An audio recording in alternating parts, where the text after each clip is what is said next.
యేసయ్య నామములో వీడియో చూస్తున్న మీ అందరికీ నా హృదయపూర్వక వందనాలు. ఈ వీడియోని మీరు ఫస్ట్ నుంచి లాస్ట్ వరకు మీరు చూడండి, చాలా ఆశ్రయించబడతారు.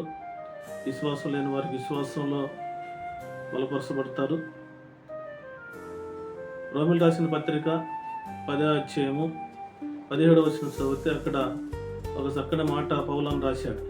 ఇంటి వల్ల విశ్వాసం కలిగిద్ది, అది యేసయ్య మాటల వల్ల మనకు విశ్వాసం వస్తుందని పౌలను రాశాడు.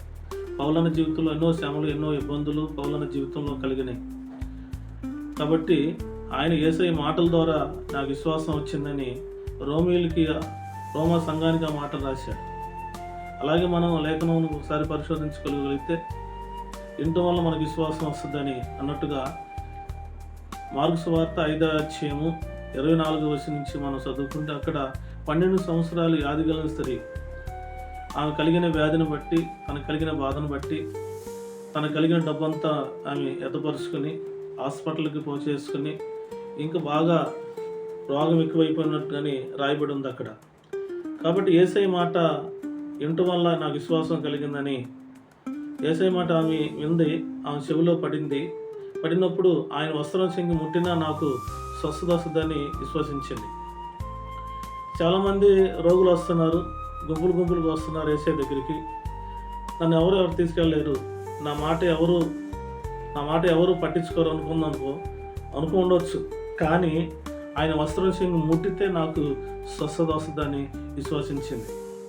కేవలం ఆయన వస్త్రం చెంగి ముట్టింది, నాలో ఉన్న బాధ అంతా నిర్గమైపోయింది.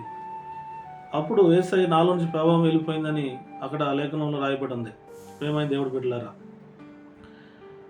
అక్కడ యేసయ్య అంటాడు, అమ్మా నీ విశ్వాసం నేను స్వస్థపరిచింది, సమాధానం కలమని వెళ్ళమంటాడు.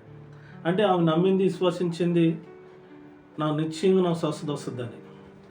ఈరోజు నువ్వు వ్యాధిలో ఉండొచ్చు, బాధల్లో ఉండొచ్చు, సమస్యతో ఉండొచ్చు, అది కుదరలేని రోగం అవ్వచ్చు, డాక్టర్లు చెయ్యి వదిలేయచ్చు, కానీ దేవుడు చెయ్యి వదిలేయలేదు. వీడియో చూస్తున్న నీవు వాళ్ళ వ్యాధితో ఉంటే దేవుడు నిశ్చయంగా దేవుడిని స్వస్థపరచబోతున్నాడు. విశ్వసించు. ఆమె విశ్వసించింది, వస్త్ర చెంగు ముడితే స్వస్థ వచ్చింది. నువ్వు కూడా విశ్వసించు. వహాల నువ్వు మరణ పరుగుల్లో పడి ఉండవచ్చు, డాక్టర్లు చేయదులే ఉండవచ్చు, తగ్గదని చెప్పవచ్చు, కానీ డాక్టర్లు చెప్పారు కానీ దేవుడు చెప్పలేదు. ఎట్టి వ్యాధినైనా దేవుడు స్వస్థపరచగలిగిన దేవుడై ఉన్నాడు.